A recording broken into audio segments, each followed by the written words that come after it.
ಕಾಂಗ್ರೆಸ್ನಲ್ಲಿ ನಾನಾ ನೀನಾ ಎನ್ನುವ ಪ್ರಶ್ನೆ ಎದುರಾಗ್ತಾ ಇದೆ. ಖರ್ಗೆ ಖಡಕ್ ವಾರ್ನಿಂಗ್ಗೆ ಸೈಲೆಂಟ್ ಆಗಿದ್ದ ಸಚಿವರು. ಕಾಂಗ್ರೆಸ್ನಲ್ಲಿ ನಾನಾ ನೀನಾ ಫೈಟ್ ಮತ್ತೆ ಶುರುವಾಗ್ತಾ ಇದೆ. ಖರ್ಗೆ ಖಡಕ್ ವಾರ್ನಿಂಗ್ಗೆ ಸೈಲೆಂಟ್ ಆಗಿದ್ರು ಎಲ್ಲಾ ಸಚಿವರು. ಕಳೆದ ವಾರದಿಂದ ಮತ್ತೆ ವೈಲೆಂಟ್ ಆಗಿದ್ದಾರೆ ಹಿರಿಯ ಸಚಿವರು. ಈ ಸೈಲೆಂಟ್ ವಾರ್ ಮಧ್ಯೆ ಬಿಆರ್ ಪಾಟೀಲ್ ಇದೀಗ ರಾಜೀನಾಮೆ ಟ್ವಿಸ್ಟ್ ಅನ್ನ ಕೊಡ್ತಾ ಇದೆ. ಕೆಲ ಸಚಿವರ ವಿರುದ್ಧ ಶಾಸಕರಿಗೂ ಕೂಡ ಅಸಮಾಧಾನ ಹೆಚ್ಚಾಗ್ತಾ ಇದೆ ಎನ್ನುವ ಮಾಹಿತಿ ಸಿಗ್ತಾ ಇದೆ. ಕಾಂಗ್ರೆಸ್ನಲ್ಲಿ ನಾನಾ ನೀನಾ ಫೈಟ್ ಇದೀಗ ಮತ್ತೆ ಶುರುವಾಗ್ತಾ ಎನ್ನುವ ಪ್ರಶ್ನೆ ಕೂಡ ಎದುರಾಗ್ತಾ ಇದೆ. ಮಲ್ಲಿಕಾರ್ಜುನ್ ಖರ್ಗೆ ಅವರು ಒಂದು ಖಡಕ್ ವಾರ್ನಿಂಗ್ ಅನ್ನ ಕೂಡ ಕೊಟ್ಟಿದ್ರು. ವಾರ್ನಿಂಗ್ ಆದ್ಮೇಲೆ ಕೆಲವು ಸಚಿವರು ಸೈಲೆಂಟ್ ಕೂಡ ಆಗಿದ್ರು. ಯಾವುದೇ ರೀತಿ ಪ್ರತಿಕ್ರಿಯೆಯನ್ನ ನೀಡ್ತಾ ಇರಲಿಲ್ಲ. ಕಳೆದ ವಾರದಿಂದ ಮತ್ತೆ ವೈಲೆಂಟ್ ಆಗಿದ್ದಾರೆ ಹಿರಿಯ ಸಚಿವರು. ಈ ಸೈಲೆಂಟ್ ವಾರ್ ಮಧ್ಯೆ ಬಿಆರ್ ಪಾಟೀಲ್ ರವರು ನಿನ್ನೆಯಷ್ಟೇ ರಾಜೀನಾಮೆಯನ್ನ ಕೊಟ್ಟಿದ್ದಾರೆ. ಈ ರಾಜೀನಾಮೆ ಇದೀಗ ಟ್ವಿಸ್ಟ್ ಅಂತಾನೆ ಹೇಳಬಹುದು. ಕೆಲ ಸಚಿವರ ವಿರುದ್ಧ ಶಾಸಕರಿಗೂ ಈಗಾಗಲೇ ಅಸಮಾಧಾನ ಹೆಚ್ಚಾಗ್ತಾ ಇದೆ ಎನ್ನುವ ಮಾಹಿತಿ ಕೂಡ ಸಿಗ್ತಾ ಇದೆ. ಇನ್ನು ಕೈಪಾಳ್ಯದಲ್ಲಿ ಇದೀಗ ಕೆಪಿಸಿಸಿ ಅಧ್ಯಕ್ಷರ ಬದಲಾವಣೆ ವಿಚಾರ ಸಾಕಷ್ಟು ಚರ್ಚೆಗೆ ಗ್ರಾಸವಾಗಿದೆ. ಇದೇ ವಿಚಾರಕ್ಕೆ ಸಂಬಂಧಪಟ್ಟಂತೆ ಸಾಕಷ್ಟು ನಾಯಕರು ಮಹದಾಸೆಯನ್ನು ಹೊರಹಾಕ್ತಾ ಇದ್ದಾರೆ.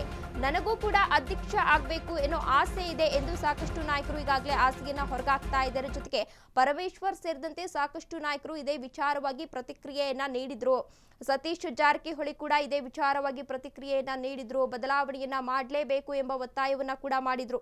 ಇನ್ನು ಮಲ್ಲಿಕಾರ್ಜುನ್ ಖರ್ಗೆ ಇದೇ ವಿಚಾರವಾಗಿ ಸೂಚನೆಯನ್ನ ಕೂಡ ನೀಡಿದ್ರು. ಖಡಕ್ ಎಚ್ಚರಿಕೆ ನೀಡಿದ್ರು. ಡಿಸಿಎಂ ಡಿಕೆಶಿ ವರ್ಸಸ್ ಸಿದ್ದು ಆಪ್ತ ಸಚಿವರ ಕಾದಾಟ ಇದೀಗ ಶುರುವಾಗಿದೆ. Satish Jarkiholi, KN Rajanna, doctor G Parameshwar ಅವರು, ಎಚ್ ಸಿ ಮಹದೇವಪ್ಪ ಟೀಮ್ ಈಗ ಮತ್ತೆ ಅಲರ್ಟ್ ಆಗಿದೆ ಎನ್ನುವ ಮಾಹಿತಿ ಸಿಗ್ತಾ ಇದೆ. ಡಿಕೆ ಶಿವಕುಮಾರ್ ಅನ್ನ ಕಟ್ಟಿ ಹಾಕಲು ಸಿದ್ಧವಾಗಿದೆ. ಮೆಗಾ ಪ್ಲಾನ್ ಡಿಕೆ ಶಿವಕುಮಾರ್ ಅನ್ನ ಕಟ್ಟಿ ಹಾಕಲು ಪ್ರಯತ್ನ ಮಾಡ್ತಿದ್ದಾರಾ? ಈಗಾಗಲೇ ಹಿಡಕಲ್ ಡ್ಯಾಂ ವಿಚಾರದಲ್ಲಿ ಸತೀಶ್ ಜಾರಕಿಹೊಳಿ ಸಿಟ್ಟಾಗಿದ್ದಾರೆ. ಡಿನ್ನರ್ ಮೀಟಿಂಗ್ ಕರೆಯದೇ ಇದ್ರು ಮೂವರು ಈಗಾಗಲೇ ಸಂಪರ್ಕದಲ್ಲಿದ್ದಾರೆ ಎನ್ನುವ ಮಾಹಿತಿ ಸಿಗ್ತಾ ಇದೆ. ನಿರಂತರವಾಗಿ ದೂರವಾಣಿ ಮೂಲಕ ಸಿದ್ದು ಬಣದ ಸಚಿವರು ಚರ್ಚೆಯನ್ನ ನಡೆಸ್ತಾ ಇದ್ದಾರೆ. ಬೇರೆ ಬೇರೆ ನೆಪ ಹೇಳಿ ಸಭೆಗಳನ್ನ ಮಾಡ್ತಾ ಇದ್ದಾರೆ. ಸಿದ್ದು ಫೋರ್ ಆರ್ಮಿ ಅಂದ್ರೆ ಏನು 4 ಜನ ಸಚಿವರು ಇದ್ದಾರೆ, ಅವರು ಫೋನ್ ಕಾಂಟ್ಯಾಕ್ಟ್ ನಲ್ಲಿದ್ದಾರೆ ಎನ್ನುವ ಮಾಹಿತಿ ಸಿಗ್ತಾ ಇದೆ. ಇನ್ನು ಮೊನ್ನೆಯಷ್ಟೇ ಪ್ರಸನ್ನಾನಂದಪುರಿ ಸ್ವಾಮೀಜಿಗಳ ಜೊತೆ ಸಮಾಲೋಚನೆಯನ್ನ ಕೂಡ ನಡೆಸಲಾಗಿದೆ ಎನ್ನುವ ಮಾಹಿತಿ ಸಿಗ್ತಾ ಇದೆ.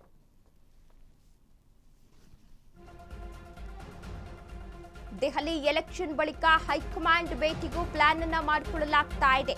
ಸದ್ಯ ದೆಹಲಿ ಚುನಾವಣೆಯಲ್ಲಿ ಕಾಂಗ್ರೆಸ್ ಹೈಕಮಾಂಡ್ ಈಗಾಗಲೇ ಬ್ಯುಸಿಯಾಗಿದೆ.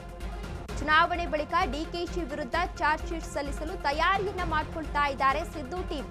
ಇಲಾಖೆಯಲ್ಲಿ ಹಸ್ತಕ್ಷೇಪ, ಬೆಳಗಾವಿ ರಾಜಕಾರಣದಲ್ಲಿ ಎಂಟ್ರಿ ಕೊಡ್ತಾರಾ ಎನ್ನುವ ಪ್ರಶ್ನೆ ಎದುರಾಗ್ತಾ ಇದೆ. ಹೀಗೆ ಹಲವು ವಿಚಾರಗಳನ್ನ ಹೈಕಮಾಂಡ್ಗೆ ತಿಳಿಸಲು ತಯಾರಿಯನ್ನ ನಡೆಸ್ತಾ ಇದ್ದಾರೆ ಸಿದ್ದು ಟೀಮ್.